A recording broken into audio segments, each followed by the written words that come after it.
this is the home of my grandma for $155. At first, I wasn't wanting to. We attacked her. We, I didn't really want to do it so as there's much. more than one I person. didn't want to do it. Her whole top head was like gone. Her whole what was gone? Up here's all gone. The whole top of her head? Where did you hit her? The whole thing, I think the head. But I didn't feel good. We were freaking out. what actually happened This is there. 13-year-old Antonio Barbeau and his friend, 13-year-old Nathan Pop. The pair are enjoying a good meal and some conversation at a local pizzeria. This footage seems innocent enough. However, once it's revealed exactly how they ended up there, your entire perception eating of this pizza. video will change. On Tuesday, September 18th, 2012, 78-year-old Barbara Olson didn't show up at her daughter Judy Offutt's house as she normally did mostly every morning. When Barbara failed to appear again on Wednesday morning, Judy became concerned for her elderly mother. Judy placed several phone calls to Barbara in the following hours, but they all went unanswered. By the afternoon, she'd still received no word from her mom. Barbara lived just a few miles away from her daughter in the town of Sheboygan Falls, Wisconsin. So Judy made her way to her mom's house later that very same afternoon. She lifted the garage door so that she could attempt to go into the home through the garage entrance. Her mother's car was missing from inside, but what she did find made her run to a neighbor to call the police. Janitors.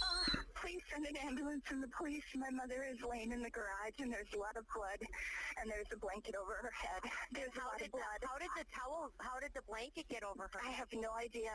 And how old is your mother? She is 78. And is she breathing? I don't know. I can't look. The blanket is over her head and I can't look. Okay, who's there with you? Oh God, the neighbor. Okay, Decapitation Oh, you don't have to go and look.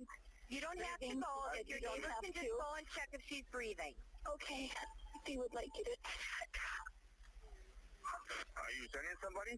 I'm working on it. I need to know if she's breathing. Barbara was lying motionless inside her garage, a blanket covering her face with no shoes on her feet. Her arms and hands appeared badly beaten.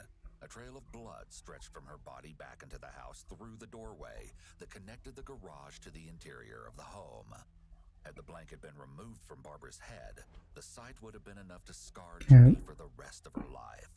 Underneath the cloth was a black plastic bag please don't do placed that. over Barbara's head and secured around her neck with a black belt. Had the bag been removed, Judy would have seen that her mother's head was so severely crushed that parts of her face were either missing or indistinguishable. The top portion of her head was Okay, this it is. The hunt for Barbara's killer began.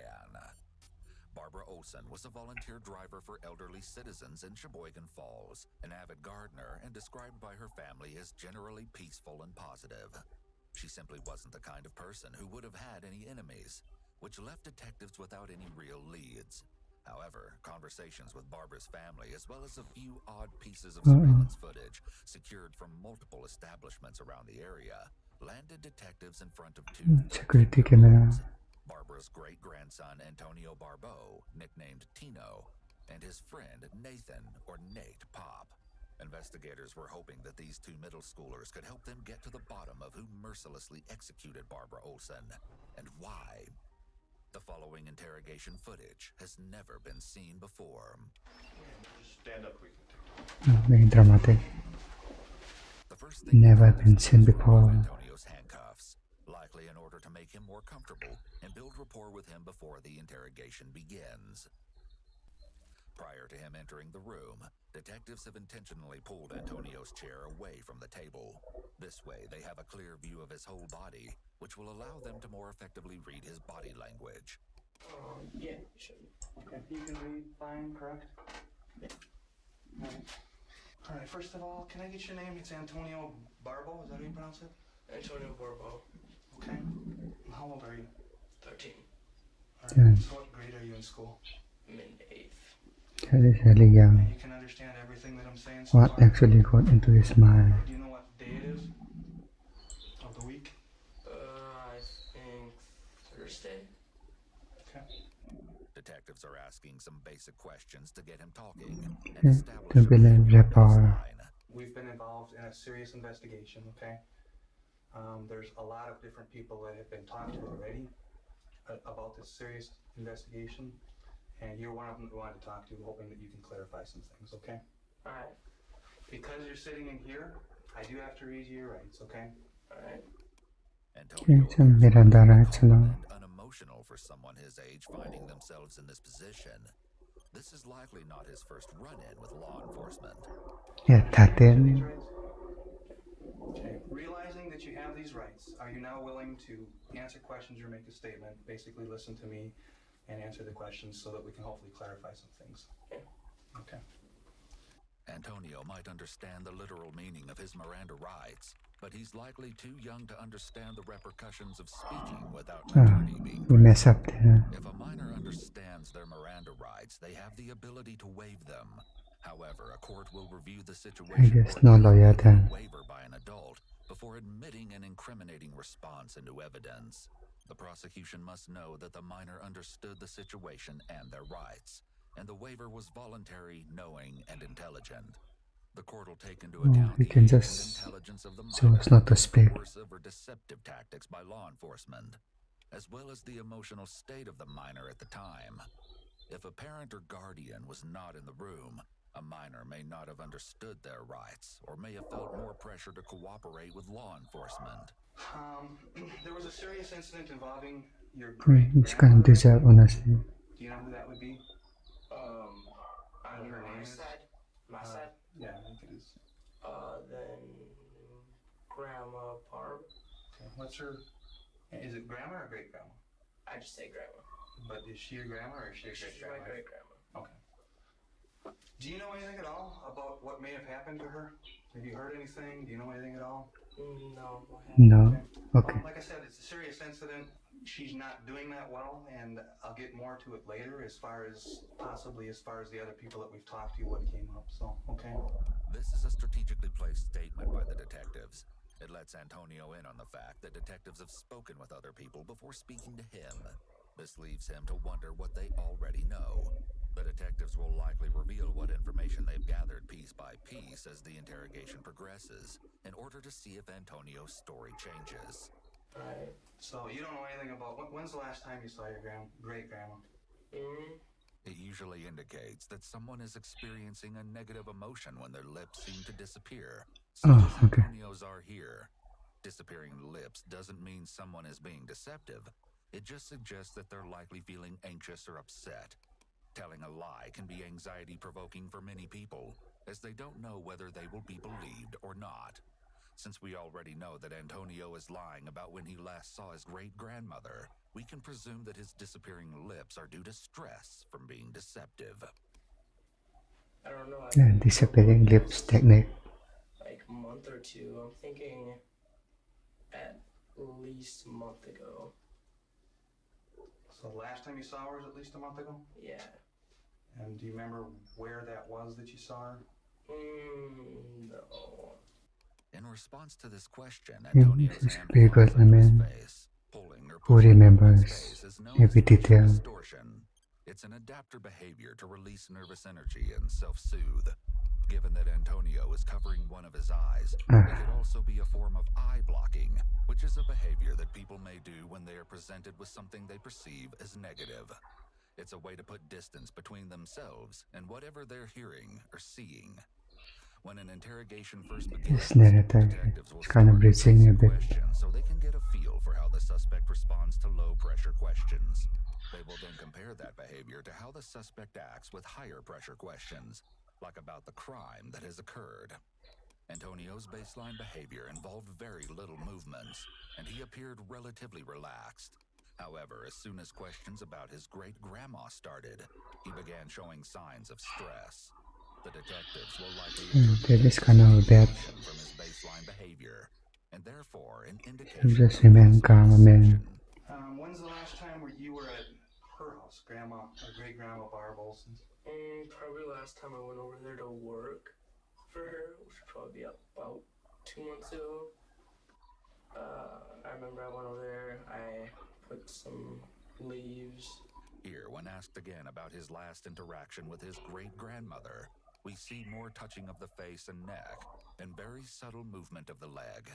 These are physical signs of increased anxiety and potential red flags of deception. These movements indicate the person is likely I'm to not be sure about the leg dishonest, though. which could be because they're lying.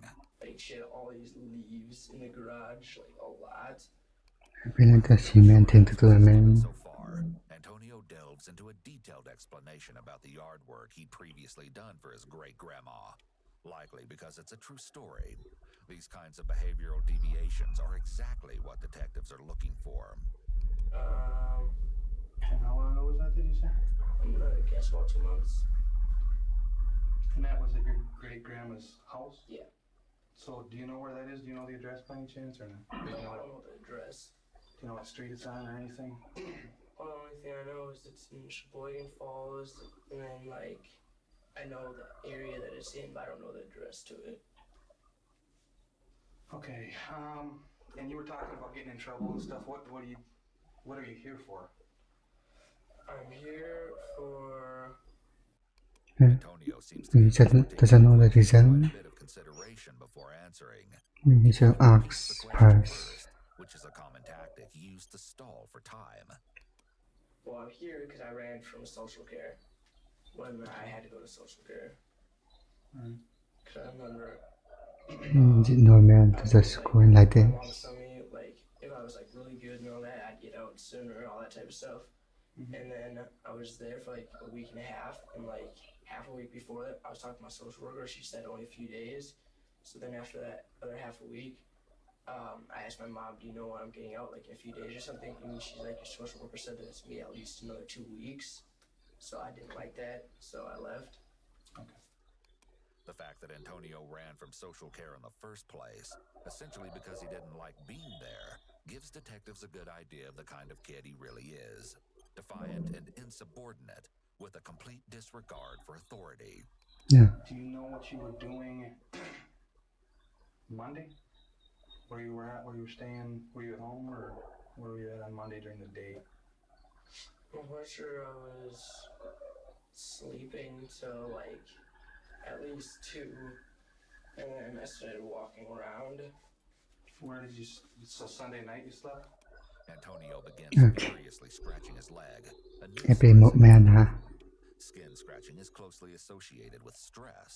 When a person is feeling pressured, the body sends signals to immune cells to release chemicals like histamine, which can trigger inflammation and cause itching. Most adults are aware that a lot of fidgeting can make themselves appear anxious and, as such, might try to stifle those behaviors in order to appear more innocent. A young teen, on the other hand, may lack insight into their own behavior and may not realize that detectives are analyzing their Or maybe the leg is just itchy. discomfort.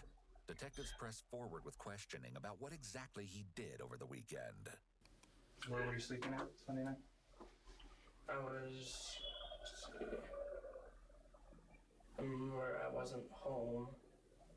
It's peculiar that Antonio's having a hard time recalling this information, considering that Sunday would have only been 4 days prior. Rather than trying to remember, it's more likely that he's trying to think of a suitable answer to give detectives. lying time. Quite sure I stayed at a friend's house that night. Red flags go up as Antonio resorts back to giving undescriptive and vague answers, an indicator that he might be nervous about this particular line of questioning or withholding information. Note also the pitch of his voice as he answers. Quite sure I stayed at a friend's house that night. This is called upward or Looking at the rising camera inflection man. when someone's statement ends on a higher pitch than it started. He This knows. often happens when someone is asking a question, or if they aren't sure about what they're saying. It's a red flag that Antonio's inflection rises when he's making this statement, because most people would be able to confidently answer whether or not they stayed at a friend's house a few nights ago. As he finishes the statement, quite he short, looks huh? directly at the detective, possibly to see if the detective seems to believe what he said. Well, today's Thursday. It wasn't that long ago, right? So do you know which friend it was that you stayed at Sunday night? I'm gonna say probably Nathan. Quite probably though, I mean, What's his last name? Pop. We have to pause here. I don't think What many people Antonio does doesn't know that. is that detectives have already spoken to his friend Nathan at length about what happened on Monday afternoon. In fact, detectives had paid Nathan a visit at his home only the day before to discuss the ongoing investigation. It turns out that Nathan told a completely different version of what happened on the night of Monday, September 17th. Now, The detectives story is not are lining determining up. which of the two is lying. The following interrogation takes place on Wednesday, September 19th, just hours after Barbara was found. All right, Nate. We're here to talk with you, and we want to talk to you because we understand that you are friends or somehow associated with a person by the name of Antonio Barbo. Yeah. Tino. I understand he goes by the name Tino. Yeah. Okay. So you're friends with Tino? Yeah. Okay. Okay. When's the last time you think you saw Tino? Yesterday. Yesterday?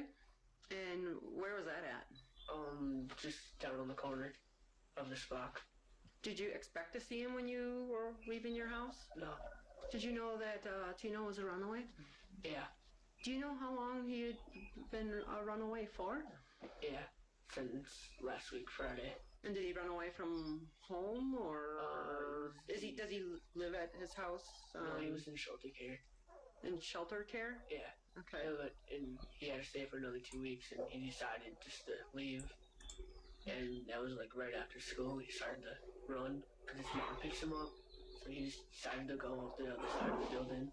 Okay, Nate. So in that time frame between Friday when he ran away after school until yesterday, did you see him in that time frame between that Friday? Yeah. When did you see him? Sunday and Saturday and yesterday. So you saw him every day since he ran away? Yeah, pretty much. There's a second of hesitation before Nathan reveals that he'd been with Antonio on Monday, the day of the murder. He was likely debating whether to lie or be honest about seeing Antonio that day. Not only is he being stared down by police, but he likely knows that Antonio is in custody already. What he doesn't know is whether he's spoken to the police already or what all he might have told them. Until one of my I guess they neighbors didn't think was about actually related the to me, aftermath. noticed it. And then like, Notice what? Noticed that I was like staying at his house when okay. there was a warrant out for my arrest and all that. And when was that again? That would be the day that, when was that? The day that I got picked back up would be 2 days ago. Both boys tell the same story, that Antonio stayed at Nathan's at night on Friday, Saturday, and Sunday, and that they spent their days just walking around. Oh no, Monday, I remember Nathan had to go to school, so I was sitting in the house all day. At his house? Yeah, I was watching TV most of the day. And like keeping track of the records he was at school and all that. I remember I was Convincing statement. there watching TV most of the day until he got home. Rubbing the front of the neck is a common soothing technique Okay. as it stimulates the vagus nerves and sends signals to your brain to slow down your heart rate. Or maybe he doesn't People just shower. consciously when they're feeling insecure or threatened. In addition to the That's why excessive itchy. Antonio tells detectives they can check the school's records to prove that Nathan was at school on the day of the murder. This is an example of a qualifying statement or an add-on that is meant to increase the credibility of a claim. However, qualifying statements are, ironically, a common indicator of dishonesty. And I'm quite sure we just walked around a little bit, came back, watched TV because it was already late by then. And this is Monday, what, afternoon or evening, or what? Yeah, like around after school. Did you stay overnight again Monday night then? At his place? Yeah, Monday night I stayed, and then Tuesday, I think he decided not to go to school, but I didn't know that till I woke up. And then we got up, started walking around. Antonio is recalling a lot of detail about his time at Nathan's house, when just a few minutes ago, he appeared to be struggling to remember where he was on Sunday night.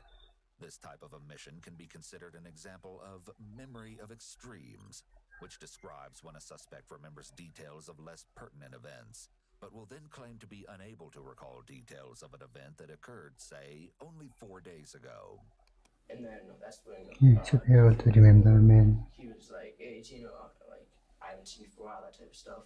and then he was kind of like specific memory. behind me, so I didn't see it. And then he just like grabbed me, and then he just yells, "I got him!" I remember then they called my mom. She came and picked me up. She talked with my, I think it's attorney. And then she talked with him, and he said just to stay at my house for the night. And then in the morning, just to come over there, and then we'd have our like session or whatever it was, like where we were talking about the case. Okay. So we went to my house, stayed there for the night. That was Tuesday? Yeah, and then yesterday morning at I think like 9:30, we went there and then we talked with him about my case, and then he was checking to see if there was warrants for my arrest, which there was. So then he was talking with my social worker, and then I came here, and they said today at 11:15 I have my hearing deciding where I go. Who else does Tino hang out with? He used to hang out with Nick, but they're not friends anymore. Do you know why they don't hang out anymore? He broke into his house before. Who broke into whose house before? What? Broke into Nick's. Antonio's pattern of shamelessly violating the rights of others is another sign of possible conduct disorder. It's usually diagnosed during childhood and can be a precursor for antisocial personality disorder as an adult. Kids with conduct disorder consistently display behaviors such as aggression towards people and animals, destruction of property, deceitfulness, or theft, Especially and the cat. violation of rules.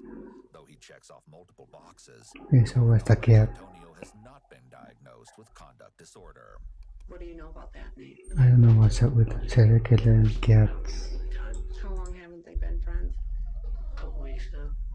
Did this happen right after he broke into the house? It happened a while ago, but I think they just found out like 2 weeks ago. Do you know how Nick found out? They set up cameras. So he broke into their house more than once? Yeah. Do you know how many times that, 4. 4 times that Tino broke into Nick's house? Yeah. How do you know that? I was with him. Nathan is very evasive about his involvement in breaking into Nick's house.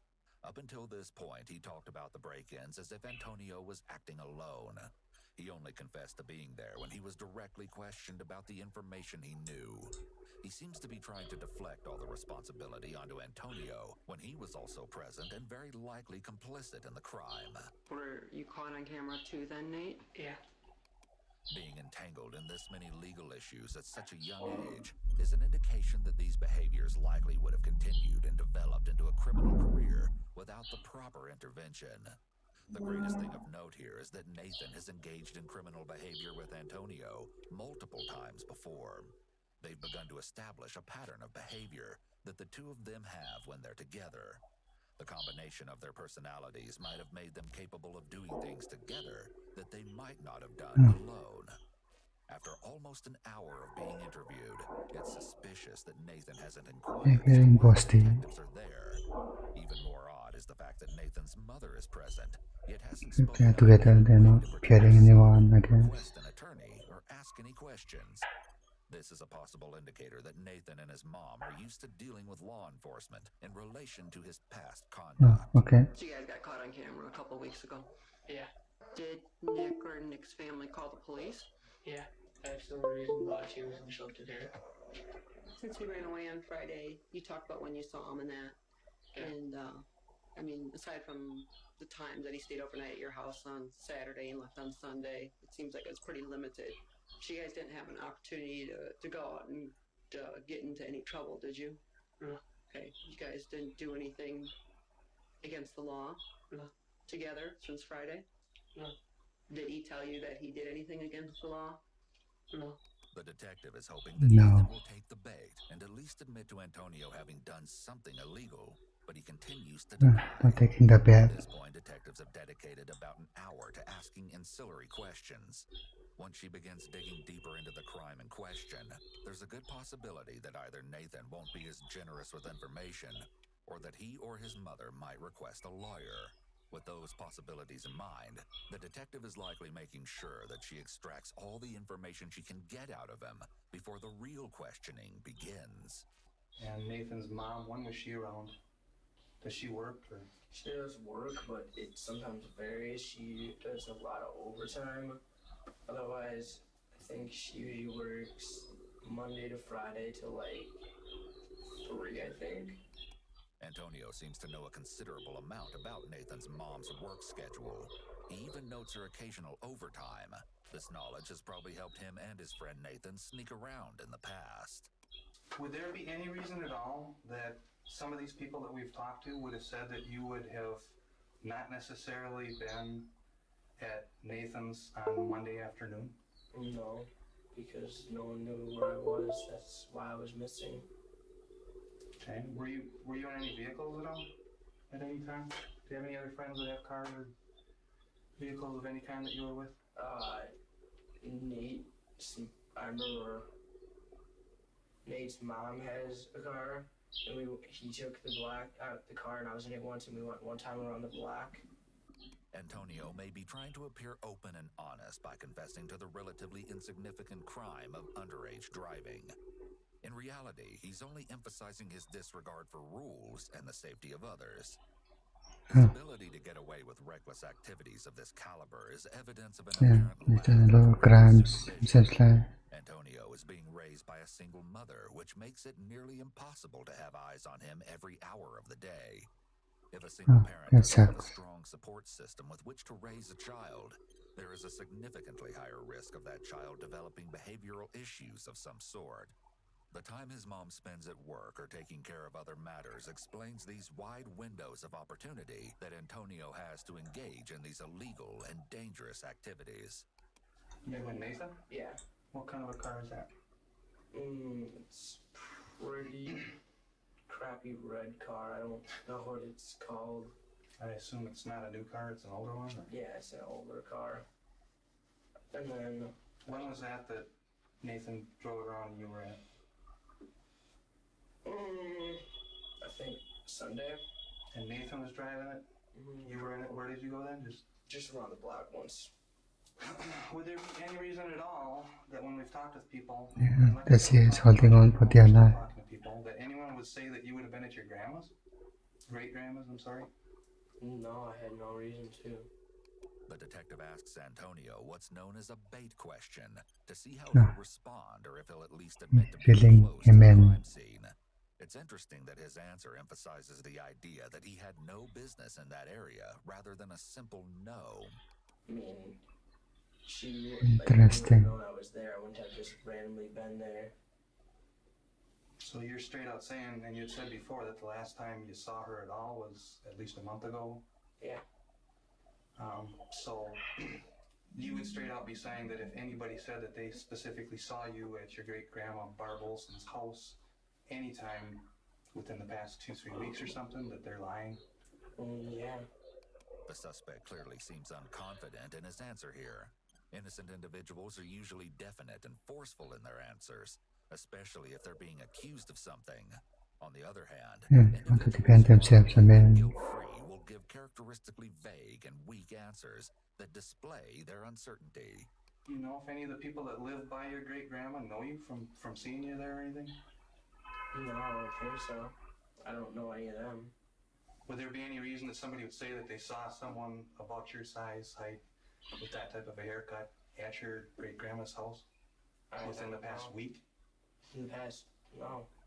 It's unclear whether anyone truly told police that they saw someone who looked like Antonio around Barbara Olson's house. Police will often reference evidence that they don't actually possess in order to get a suspect to confess. This maneuver is both legal and commonly used in the interrogation of suspected criminals. You want to admit to their size. They must be mistaken or lying or something. Yeah. Do you have any enemies that for any reason at all it depends on all. would lie about something like that? Especially if there was a serious And then they will turn on you for something bigger crime. to you, basically?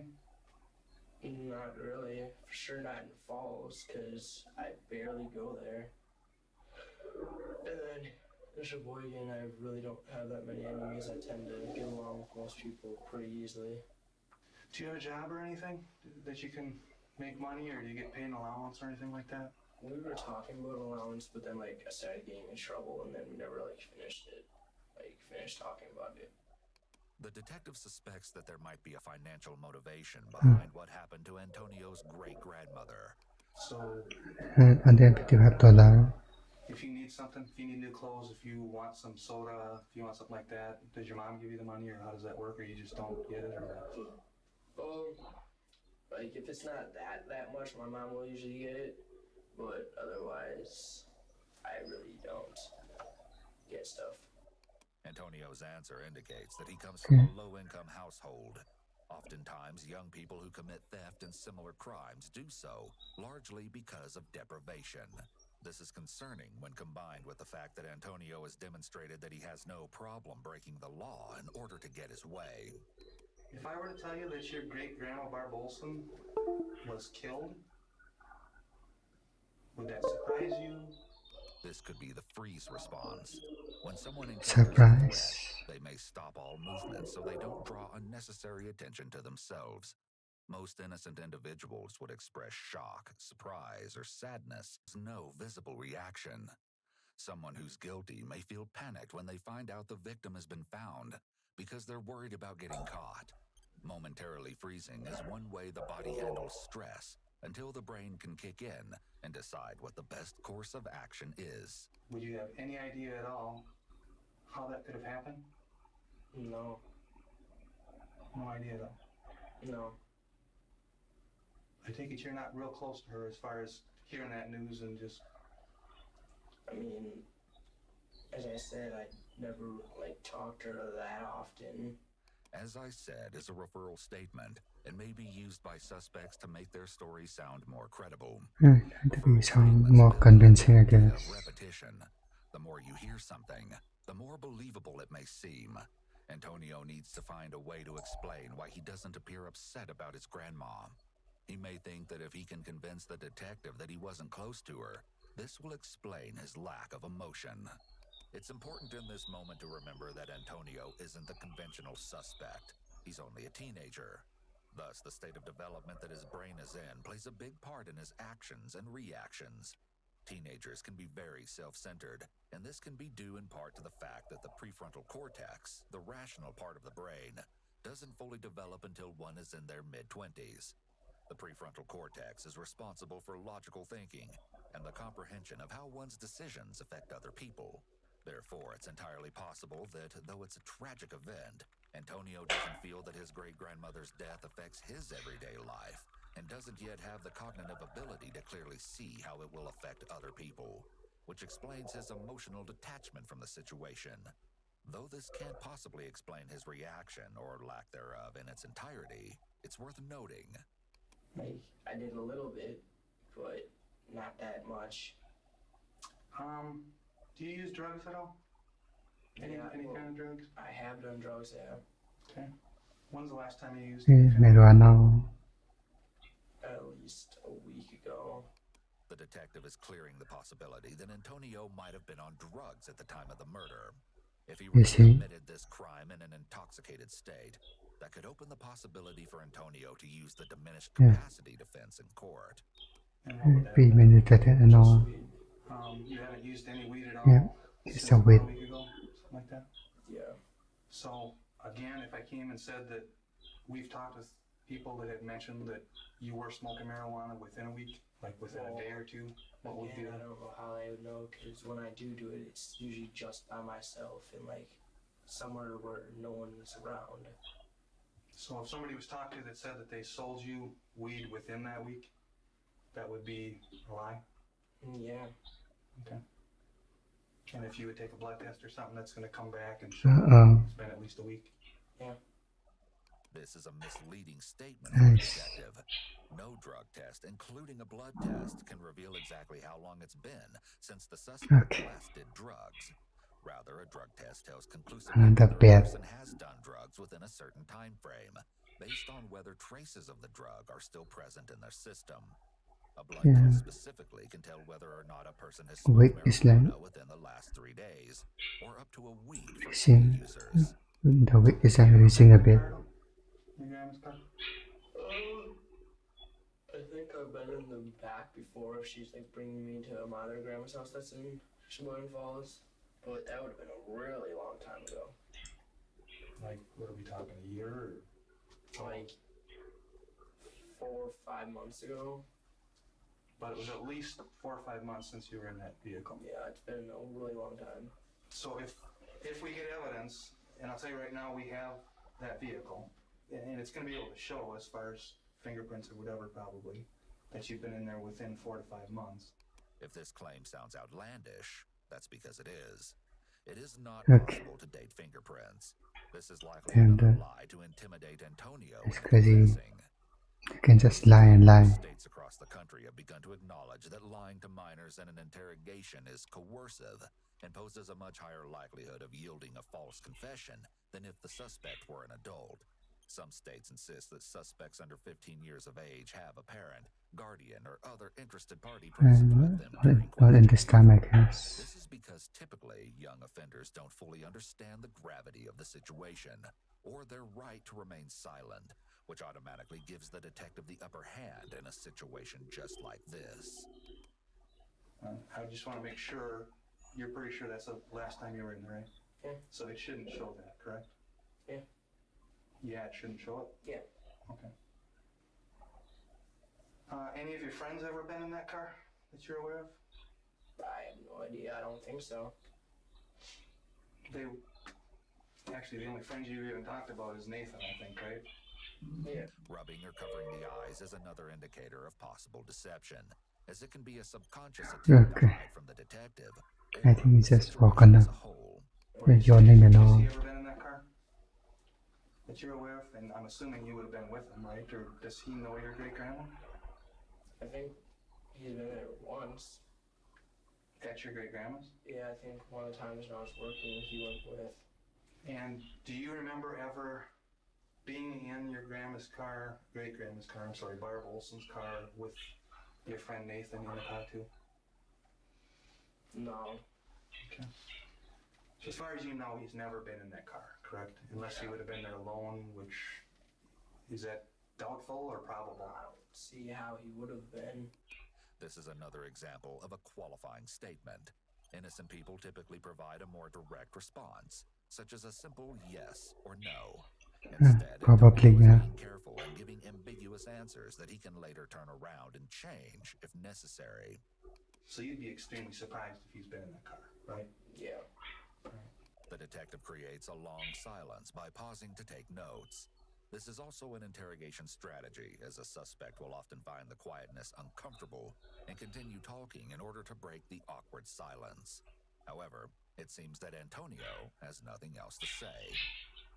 It's worth noting that the interrogation has been going on for over half an hour, and Antonio hasn't pressed the issue of what exactly happened to his great-grandmother, how she was killed, Half an or who hour? hurt her. Wait, This line of I questioning guess is a often number lacking when a up person there is is lying. They simply don't think to ask because they already know what happened. So what's the most recent time you would have been in your grandma's bedroom, do you think? Probably to go to the bathroom, which would have been last time I was working. And that was a month or so ago. Yeah. So that would have been when I went in there to go to the bathroom. All right. And as far as being in your grandma's room, would you have just gone in there to get to the bathroom? Yeah. Or what? That would be it. I would have used it to go to the bathroom. Like, gone from there, went to the bathroom, came back out, went around. And you've never seen,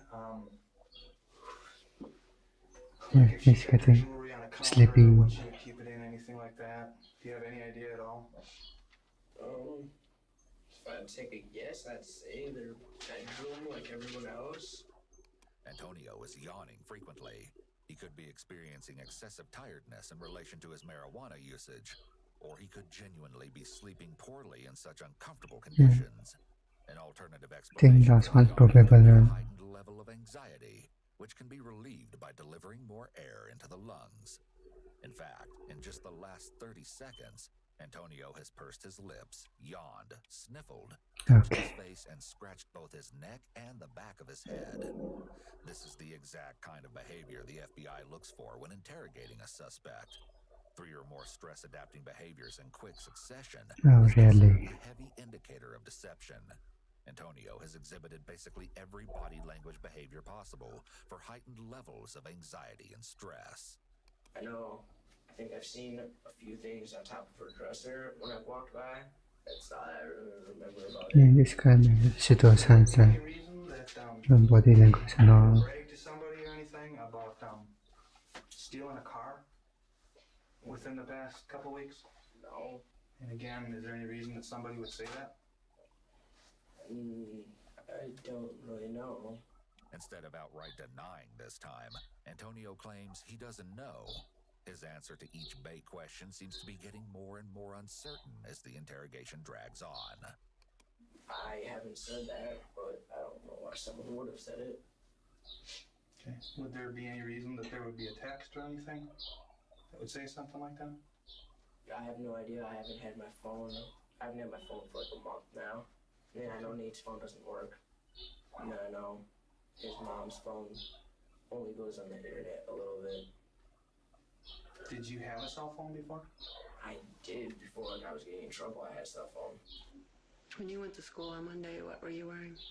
Black shirt, jeans, and white shoes.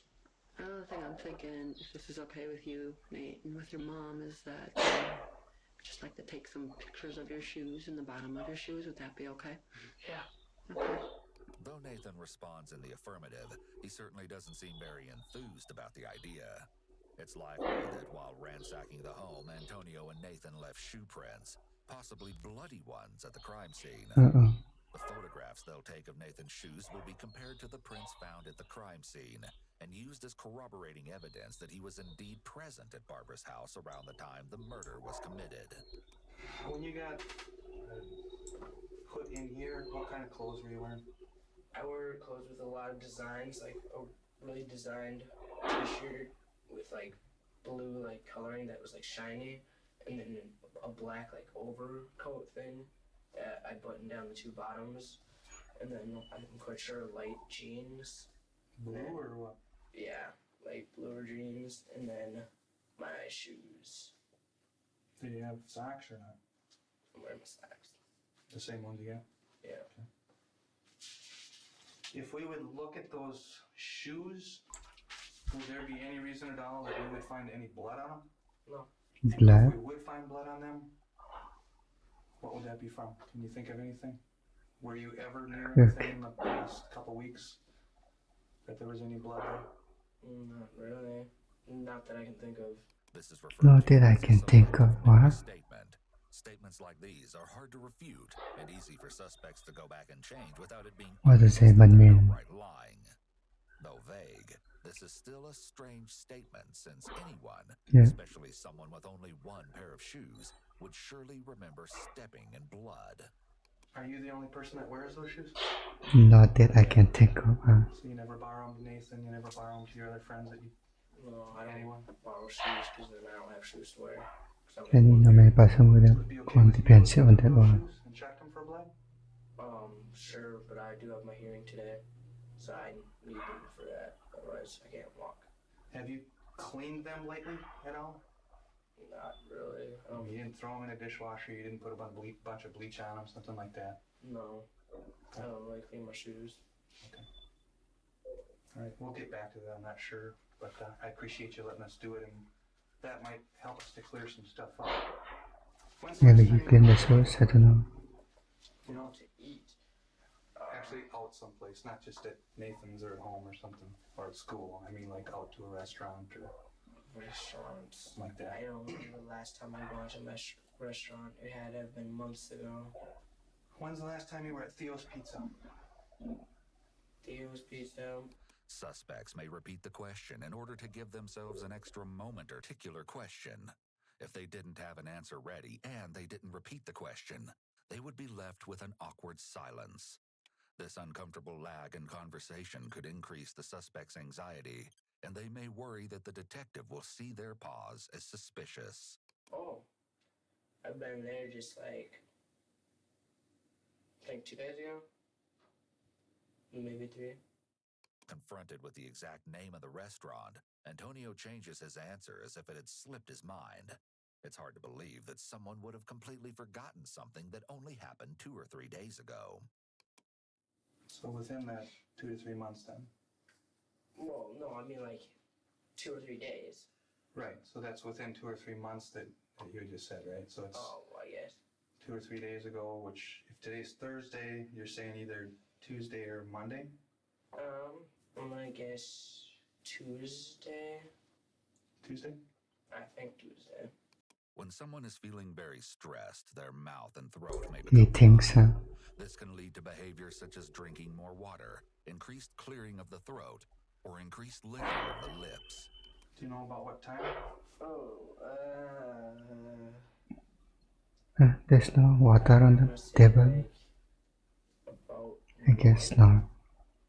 It's 1 in the just, afternoon? yeah, it's just a guess though. Were you there alone, or?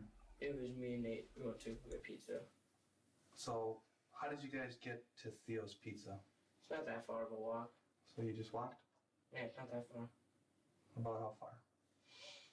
Probably about a 30-minute walk. And who paid for that? Butcher Nate, we had $20. And where did you get that, do you know? I remember we found that on the floor at his house. That day or when? I think so. Well, it doesn't sound like you have a whole lot of money, so if you found a $20 bill, it should stick out, right? Yeah.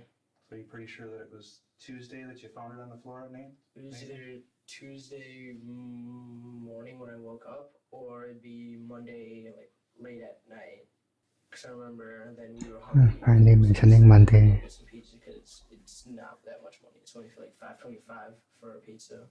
Okay, I think basically, I'm going to give you one more chance to tell the truth, okay? I've already told you that we've talked with a lot of people, okay? Alright. And we've had the state crime lab in, we have a lot of evidence. You know, it's a video world nowadays. We have right now, you're not telling me the truth. This is another facet of the Reed interrogation technique called a positive confrontation. Without being remember direct, that one. the detective is letting Antonio know definitively that they have evidence that proves that his story is untrue. The detective puts a little extra pressure on him by advising him that this is his Because they very have no last evidence chance to tell on. the truth. Is there anything at all that you've talked to me about that you want to change your story and tell me the truth? Or do you want to stay with what I consider a lot of lies? And you need to really think about this, okay? And you need to think about your future, and you need to think about the potential of being in front of a judge and saying, Getting "He scared. lied about absolutely everything. He never took any credit for anything, and said that he had nothing to do with It doesn't say anything at as all. far as great grandma Olson." So think about it for a second. Let me just make sure.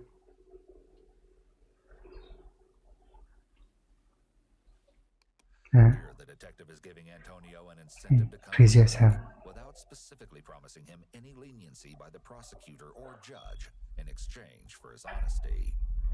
Antonio sits in silence for several seconds, presumably thinking of things that an innocent person wouldn't have to think about.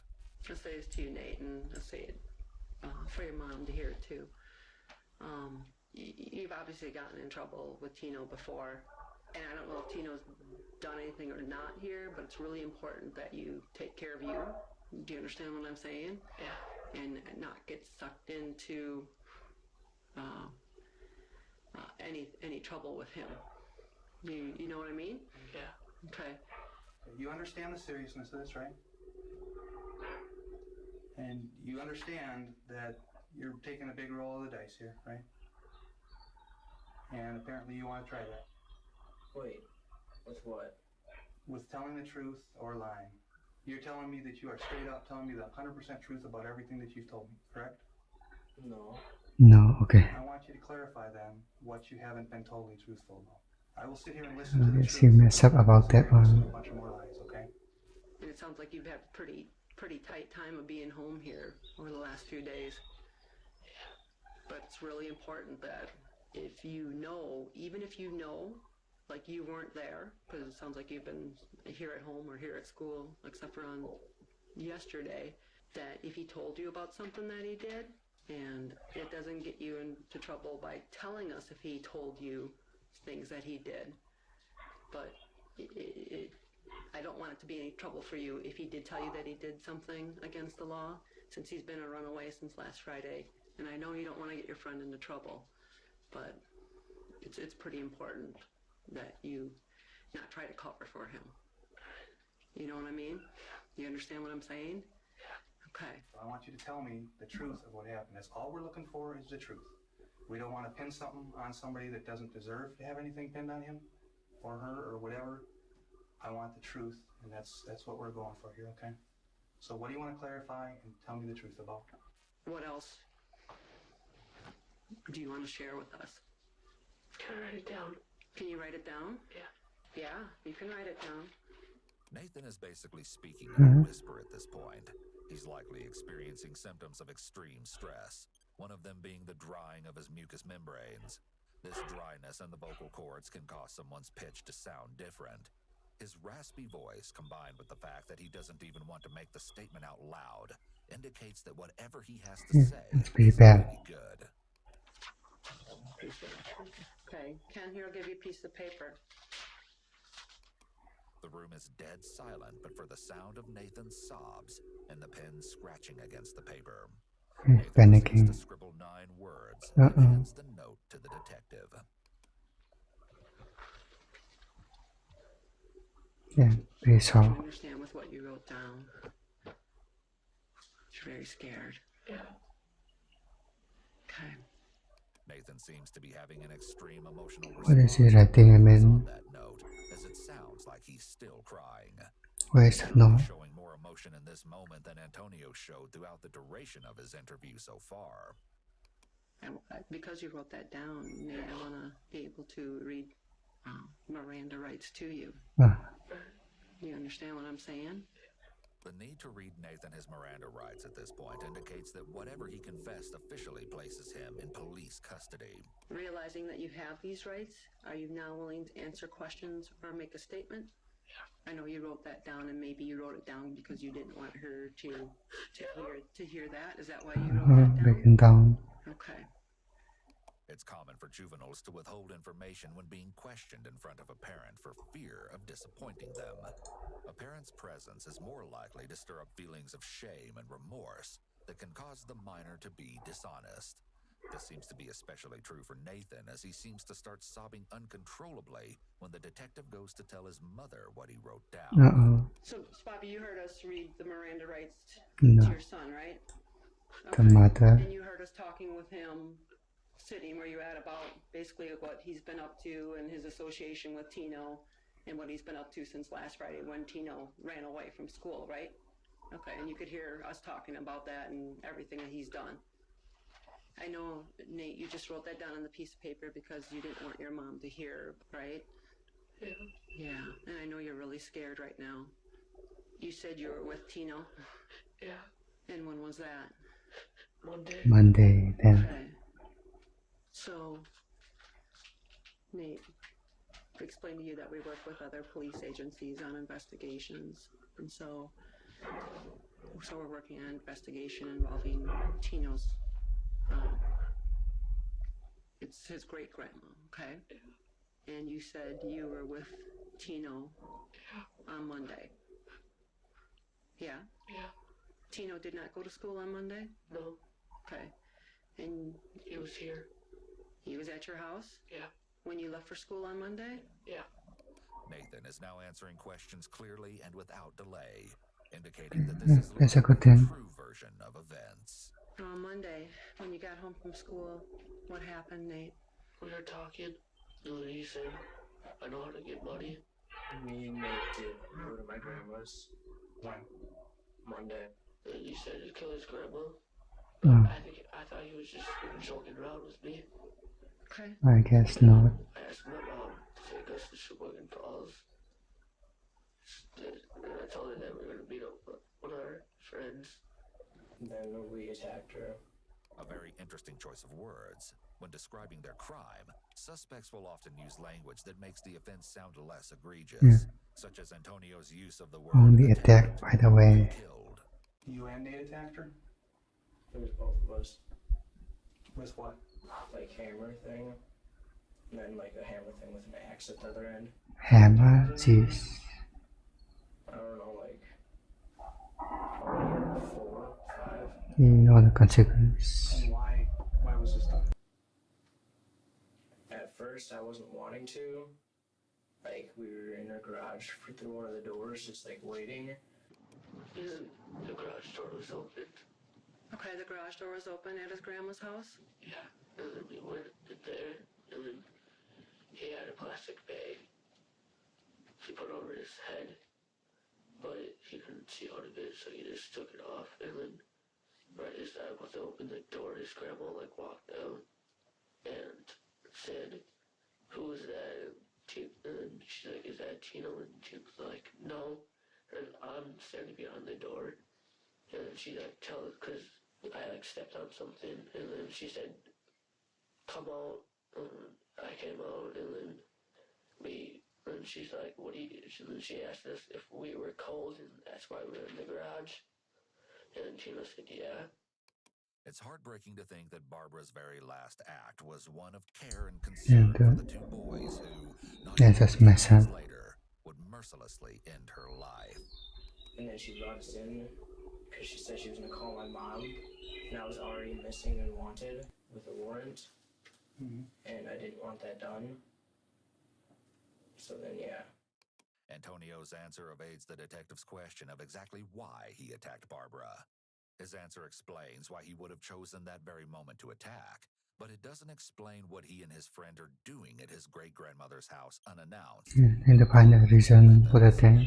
His true motive will later prove to be one of the most chilling aspects of Barbara's murder. So that's your thought process? Is that you don't want I grandma mean, it is already in the title, so you got the warrant and the police are going to come or whatever? Yeah. Okay, so what did you have that you attacked your great-grandma with? It was like an axe-looking thing. How big was it about? Like that. So what are we saying, 12, 15 inches, something like that? Probably. You know what a hatchet is or not? I don't know what a hatchet is, but it was like an axe, but then it had like a flat side on it, like a flat metal side. And I think Nate just had a normal hammer. Okay, did you see him with that hammer? Yeah, I saw him with the hammer. All right, where did you get this small axe or whatever that you were talking From about? my garage. From your garage? And where did Nathan get that hammer? I think that was just in his house. Since the boys brought weapons from other locations to Barbara's house and didn't tell Nathan's mom the truth about where they were going, it's safe to say that their deadly assault was premeditated. What's even more disturbing is how monotone and impassive his description of events is. He's still maintaining his same cool demeanor and lack of emotion. and he's talking about breaking a cake or something. Nearly as much as he was before. This lets detectives know that it's more likely that he's telling the truth now.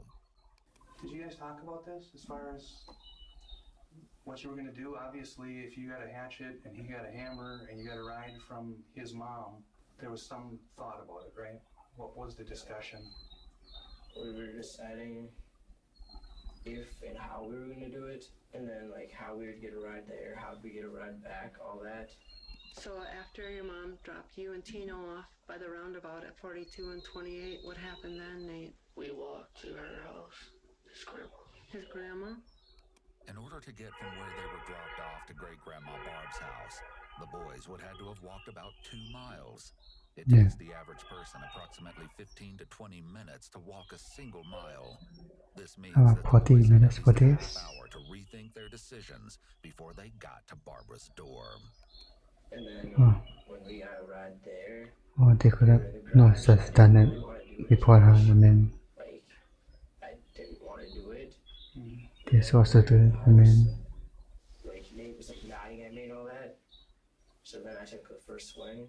Antonio's claim that he initially wanted to bail on their plan to attack and rob his great-grandmother means nothing. The two will still be charged with acting in concert to carry out their crime. The fact that he took the first swing makes this supposed change of heart seem even less believable.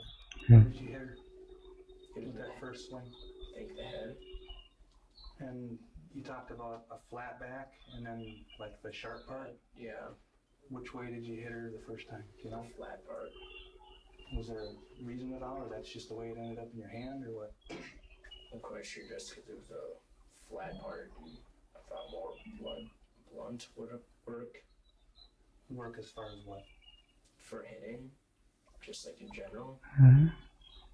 You want to be blunt? Hitting in general, as far as to put her down quicker, or what do you mean? Yeah, that's what I meant. Okay. ต้องอยู่สภาพ more from blunt. Come up with a plan to do this? I think it was mainly just for money.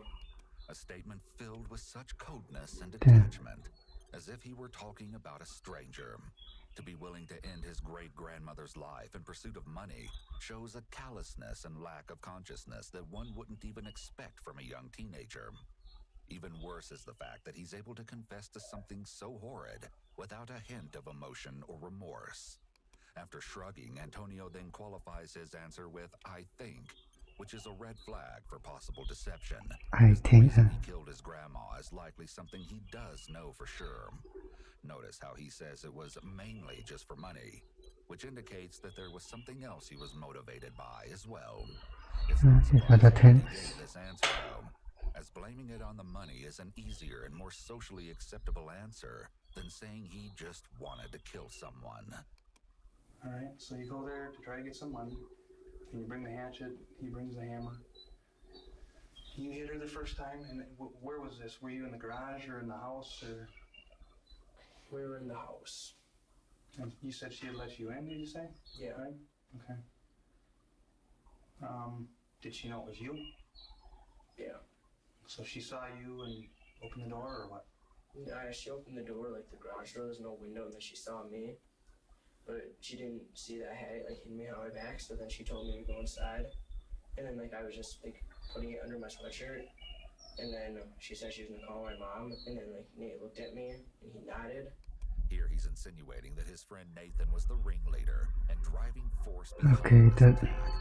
This could be entirely true, or he could be attempting to pass some of the blame off to his friend. He doesn't look like such a bad guy for having attacked Barbara first. So you hit her once with the flat end, right? Yeah. In Elizabeth one got emotional a bit. This one no emotion at all. Like once, and then I hit her one more time. And I think then I ran to the bathroom because I didn't feel good. And then I'm quite sure Nate hit her once or twice with his, like, hammer thing. And that's about all.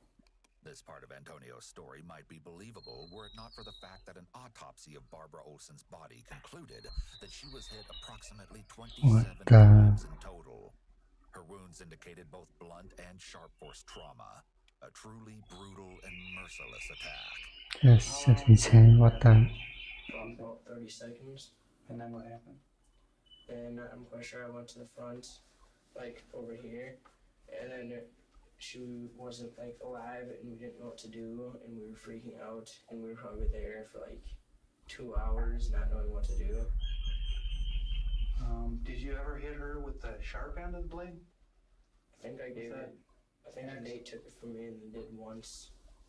Like, only one time, though, with the sharp end. And then Tino started hitting her over and over again.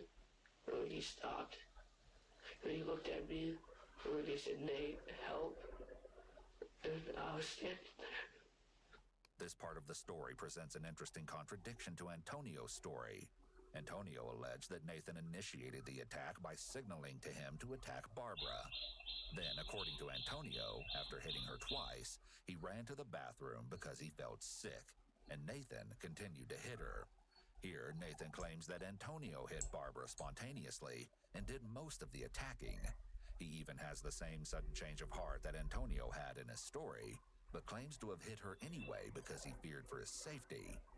Both of them are telling versions of the story that make the other appear as the ringleader and themselves as the helpless follower. Interesting. However, this ultimately won't matter since they're both confessing to have taken part in Barbara's murder.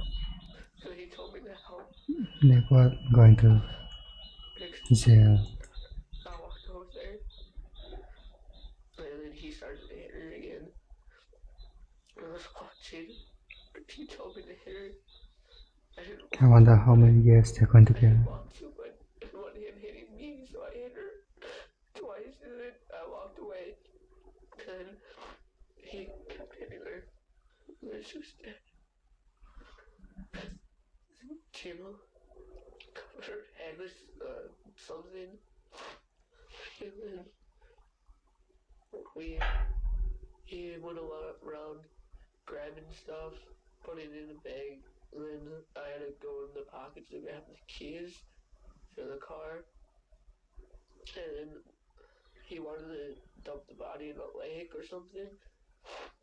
But we were strong enough to pick her up and put her in the trunk.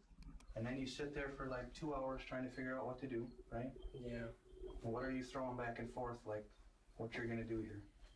I think we're gonna try to see if there's any way we could like get her into the trunk, but that didn't work. So then we started like pulling back towards I think there's the main door. three now. We couldn't get like one of the steps to get in the house. Okay, so you took her from the living room and got her where then? You took her out into the garage by the car. And then was that both you and Nathan? Yeah, and then we couldn't get her in the trunk, so we just like started pulling. We were gonna go to the basement, but then we couldn't get up the first stair. So then, of course, we didn't know what to do. So we decided just to like leave it there and then go. So it was like one of you on the hands and one on the legs, or what? We were trying to we sat out right there and then we tried lifting up, but like we couldn't even move it a few inches off the ground. So we just like stopped trying. And then did you go back inside, or where are we in this 2 hour span? I'm quite sure we didn't go back inside.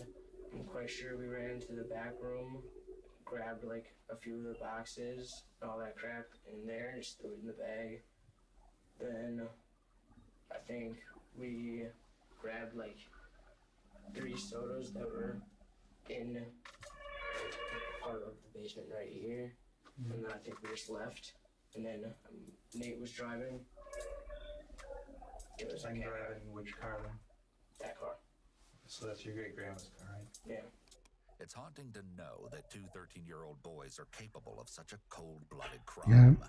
Not only did they murder a relative, but they immediately proceeded to heartlessly rummage through her belongings for things they could take, as if they hadn't already taken And enough. I don't know what car, like what it is though. Okay. You know that it's your great grandma's car though. Yeah. Okay. Which back room did you say you went into to grab some boxes? That. So her bedroom? Yeah. And what do you mean, what kind of boxes? Like, I'm quite sure it had like jewelry, but it all looked like, as you said, fake. Actually insulting. Earrings and all that. Antonio's explanation of Yeah, the crime throws up several red flags. It's heavily littered with selective statements such as "I think" and "I'm quite sure." If he'd only used these phrases once or twice, it might not have been suspicious. However, he uses these a half-dozen times. Throughout his recount, he also alternates between referring to the body as it and her. Perhaps this is his attempt to distance himself emotionally from the victim. Like a dog? What the? And then I got in the driver's seat, he got in the passenger's, and we opened the garage door, drove out, and closed it, and came back here. And where did you drive her car to, Nate? By a church. By a church? Yeah. And then we walked to my house. Then you came back here? Yeah. And then he went to the purse and grabbed the money, and he threw it in the store. And then we just went to bed that night. And then yesterday, then we took the car and parked it at some bowling place, and then we went, because he was hungry, so he wanted to buy Theo's pizza, and then we ate there, and he said just leave the car there, so we bought gloves and wipes to wipe the car down, to get our fingerprints off, and we just left the car, and we walked to my house. Nathan is leaving out a particularly interesting purchase that the boys made with the stolen money. He's likely omitting this information out of fear that divulging it will make him look even worse in the eyes of the law and detectives. Soon, we'll find out exactly where the majority of the proceeds from their heist went. So then you go out, you said he drove? Yeah, he drove. And where did you go from there then? So we took the car, we pushed our park by like some bank that was like 2 blocks away from his house, and we just walked there. So 2 blocks away from Nate's house? Yeah. Okay. And then we walked back to his house, and I think we were just there for the rest of the night. And then the next day is the day he didn't want to go to school. So what happens on Tuesday with you guys?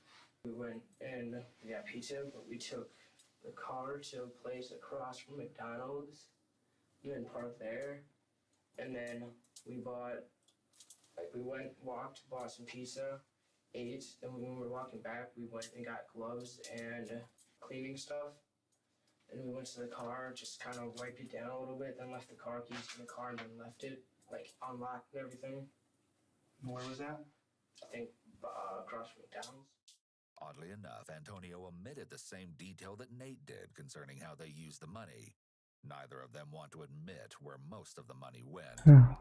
Most of the money went there. We took that, and then the actual person. They both want to hide something. And who threw that down? Nate did. He ran outside and threw it.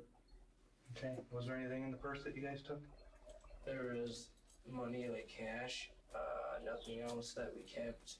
You just told us a lot of things, okay? So, and I know you don't want to keep talking about it. I know it's really hard for you to talk about it, but I just have to ask some questions, okay? At this point in the interrogation, the detective is going to go back over Nathan's story and ask clarifying questions in order to make sure she has his story correct, and also to note any changes he might make to his version of events. Will he make any You senses? or show you that he had the hatchet right when you got home from school? Yeah. What did he say? He said she was somewhere rich and that he was going to get the credit card pin to take all her money out. But he wasn't going to kill her right away. He was going to like scare her. And then right as she go grab for that, he was going to hit her in the back of the head. He said that was what his plan was? Yes. Nathan is placing all the planning on Antonio and making himself seem more like a bystander who's just going along with what Antonio says.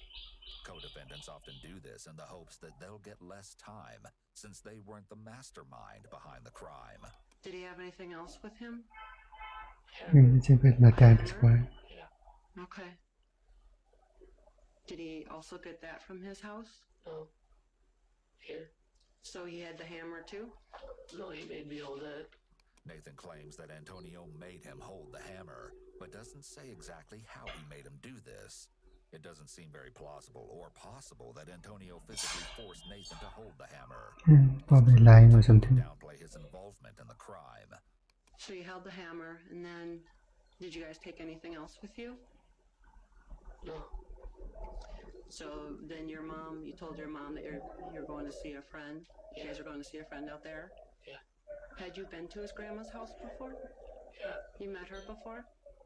I really beat her. He just went there to earn money, but he was going to steal the money because he was going to do like yard work to get paid. Uh-huh.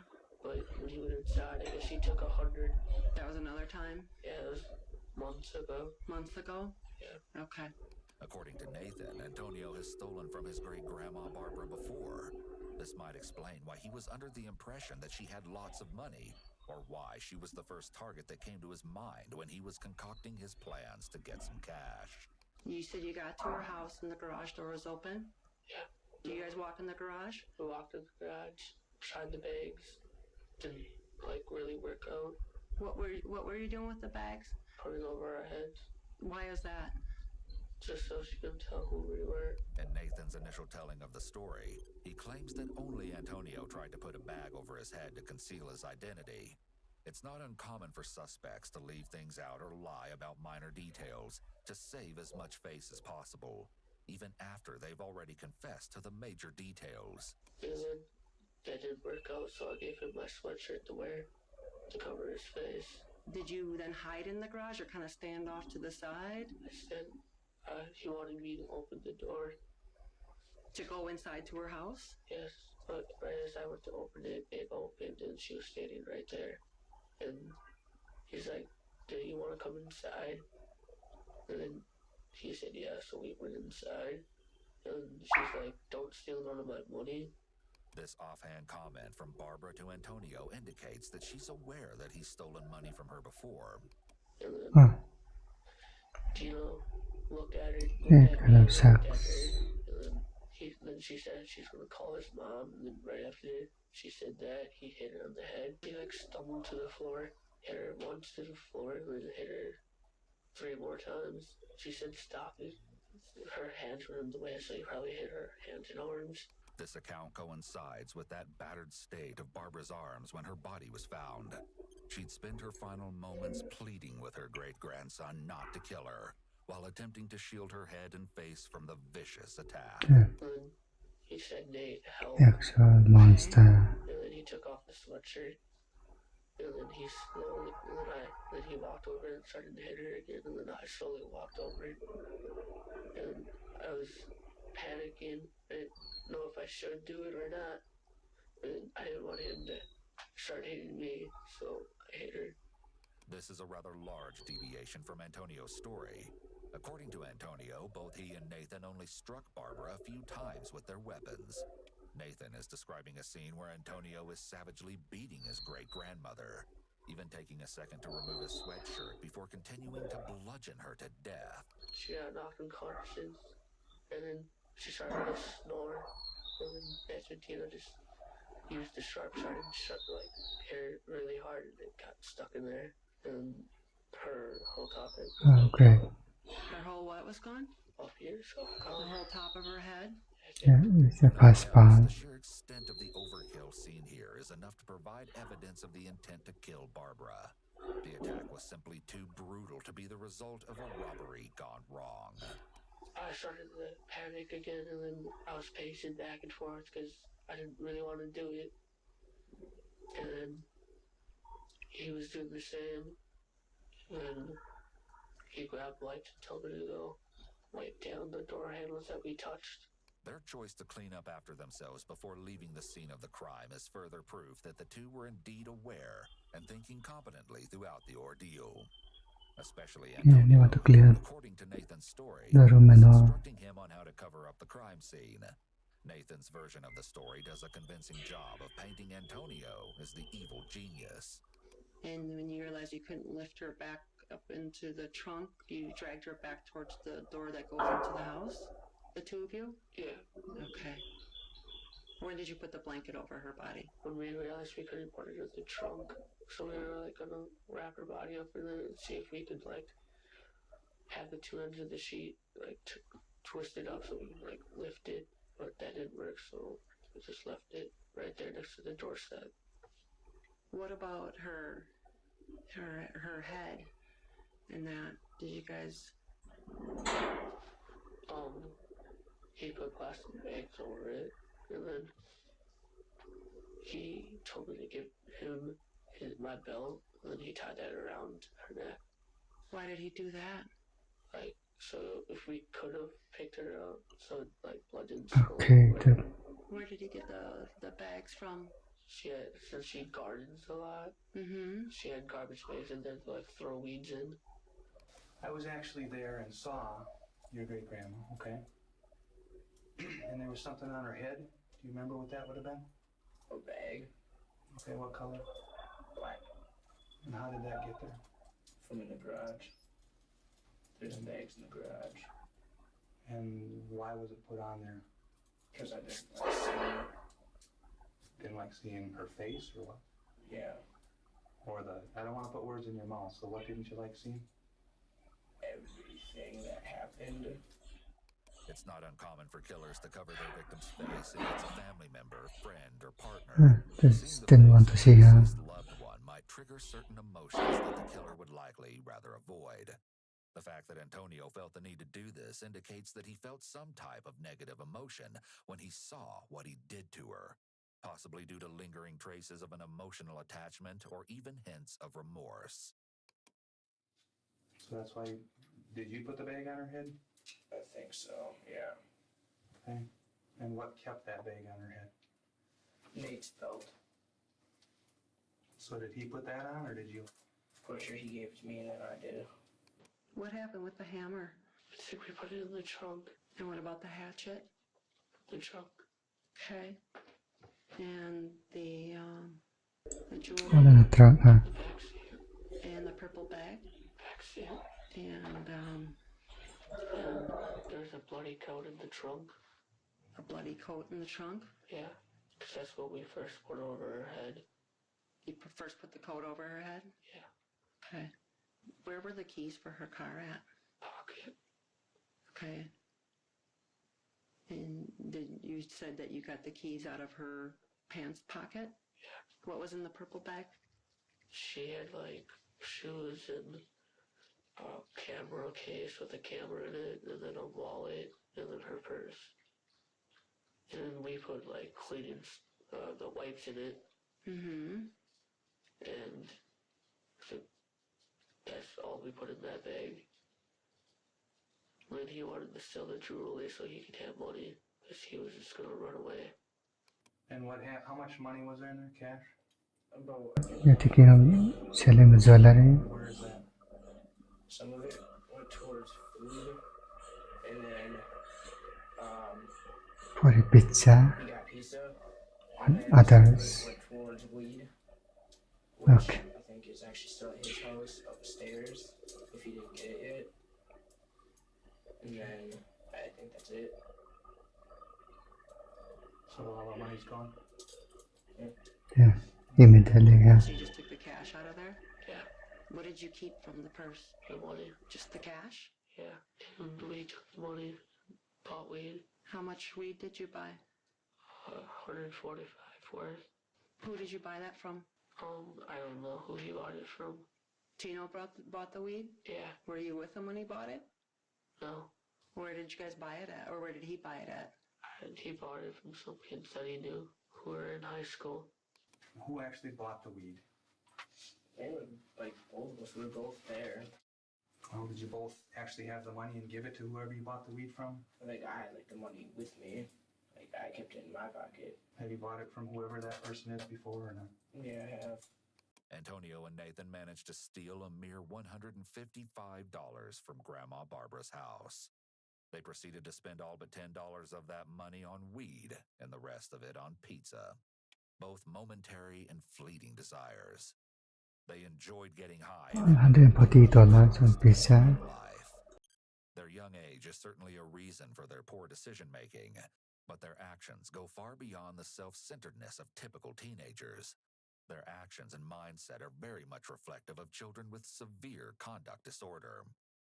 And we woke up the next morning. Tuesday morning? Yeah, Yesterday morning? yeah, and then that's when I decided not to go to school. What about the stuff in the trunk? I just left it there, and the keys are sitting on the seat.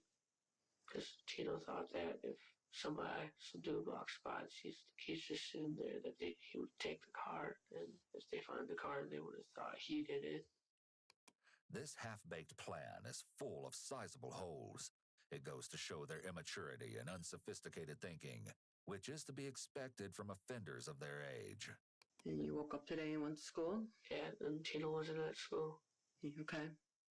It's interesting that Nathan resolved to go to school the next day. After the events of Monday afternoon, he was probably eager to resume his normal life. Realistically, Nathan said goodbye to his childhood as soon as he participated in the murder, and he likely felt this. Do you have any questions for us right now or not? Mainly just how much time I'm looking at. After ending his own great-grandmother's life, scarring his whole family, including his mother, and implicating his closest friend, Antonio is still only concerned about the consequences that will affect him. His fidgeting hands indicate that the amount of time he'll spend in prison is a source of great anxiety for him. I don't make that decision. Obviously, there's a district attorney that is going to file charges, and it's up to the judge or jury as far as that. But And then am I hearing today or no? I'm not sure. I can tell you that you're not going to get out if you do have the hearing. Okay. Because you are going to end up getting charged. You realize that, right? Yeah. And do you realize what you're getting charged with? Murder. Right. So first-degree intentional homicide of your great-grandma, Barbara Olson. You do understand the severity of that, right? Yeah. Bobby, do you have any questions for us right now? No? Okay. It's surprising that the mother wouldn't have any questions after learning that her son just helped kill his friend's great-grandmother in such a vicious manner, and that he used her to carry out their heinous plans. Nate, do you have any questions for us right now? No. Okay. We're going to be collecting the clothing that Nate pointed out that he was wearing on Monday, and his shoes, and Tino's clothing that he pointed out in his bedroom, okay? Okay. We'll have to take Nate into custody right now and from the house. Do you understand that, Nate? Do you understand that, Bobby? Yeah. Okay, you realize what you're going to be charged with. I've told you, right? One other thing, I actually heard that you were really a good kid and into sports and all kinds of stuff, and then something happened. I was hit by a car. Right? So then, is that what happened? That you go from being into sports and a good kid to what we just talked about? Or what else is in the middle of there? Not being able to do anything. What do you mean? Like, everything I wanted to ever do had to do with some sort of combat or, like, stuff I wasn't allowed to do because of my head. Like, I wanted to be in boxing and MMA and football.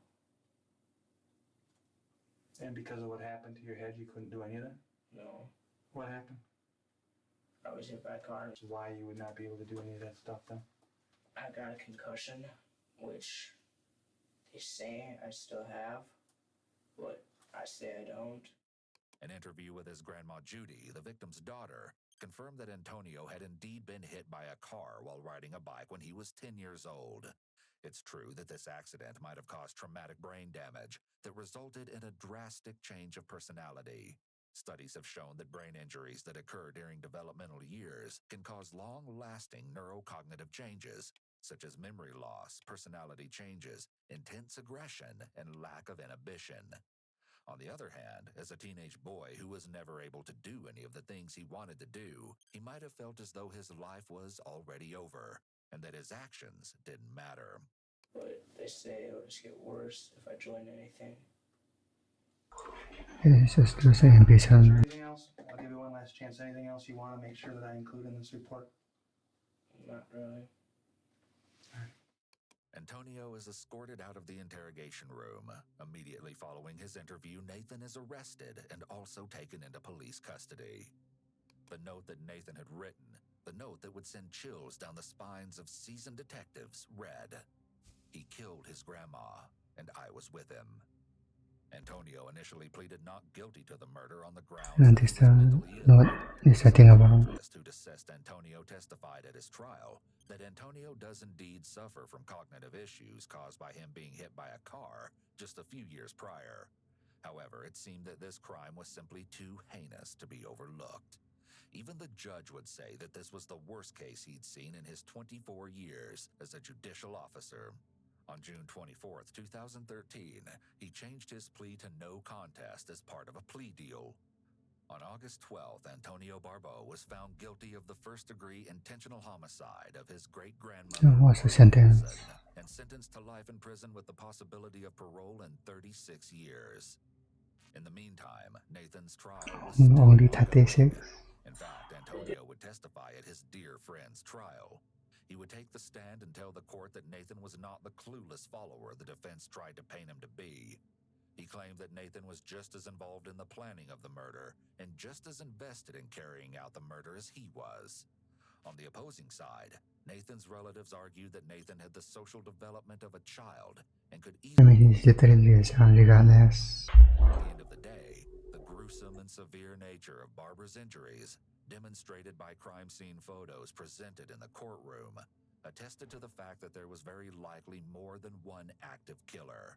That was all the convincing the jury needed. On August 13th, 2013, the day after Antonio was sentenced, Nathan Pop was also found guilty of first-degree intentional homicide and sentenced to life in prison with the possibility of parole in 31 years. In 2016, I thought it was going to be like 50 or something. sentence. Nathan attempted the same the following year. Both appeals were swiftly denied and the original sentences were upheld. Antonio was sent to the Waupun Correctional Institution and will be eligible for parole in 2048 when he is 50 years old. Nathan was taken to the Columbia Correctional Facility losing half his life. eligible for parole in 2043 when he is 45 years old. Yes, they just cut the slack, for example, minors and all. And this kind of insane. How to just go to the next day to school like nothing even happened or something. Because they were not just